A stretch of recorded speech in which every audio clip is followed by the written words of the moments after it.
ఈరోజు అహ్మదాబాద్లో కాంగ్రెస్ పార్టీకి సంబంధించి సిడబ్ల్యూసి మీటింగ్, ఈరోజు ఏఐసిసి మీటింగ్, రేపు కార్యక్రమాలను చేపట్టింది కాంగ్రెస్ పార్టీ మన దేశంలో బలపడాల్సిన అవసరం ఉంది. మొన్న చూసాం బీజేపీ పార్టీ ఎలా వక్ఫ్ అమెండ్మెంట్ బిల్లు దౌర్జన్యంగా ఎంతో మంది మైనారిటీలకు అన్యాయం చేస్తూ ఎలా దాన్ని పాస్ చేశారు. బీజేపీకి తెలిసిందల్లా విభజించు పాలించు, మతం పేరుతో కులం పేరుతో విభజించాలి, వారి మధ్య చిచ్చు పెట్టాలి, ఆ చిచ్చులో వీళ్ళు చలి కాచుకోవాలి.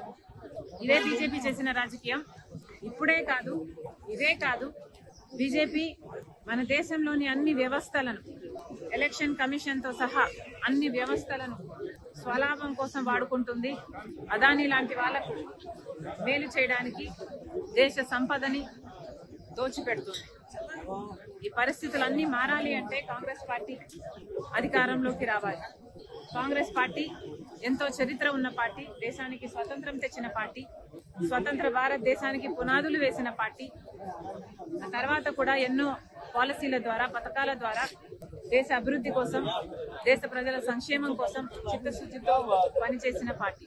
ఈ రోజు మళ్ళీ ఆ కాంగ్రెస్ పార్టీ అవసరం ఉంది. ఎందుకంటే ఈరోజు మన రాజ్యాంగం బ్రతకాలన్నా కాంగ్రెస్ పార్టీ మళ్ళీ రావాలి, పుంజుకోవాలి.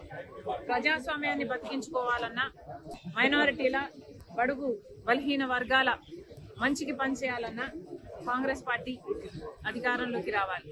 అందుకే కాంగ్రెస్ పార్టీని బలోపేతం చేయటానికే ప్రతి రాష్ట్రంలోనే కాదు దేశం మొత్తం మీద కాంగ్రెస్ పార్టీని బలోపేతం చేయాల్సిన అవసరం ఉంది. కాబట్టి ఈరోజు ఈ సిడబ్ల్యూసి మీటింగ్ అయినా, రేపు ఏఐసిసి మీటింగ్ అయినా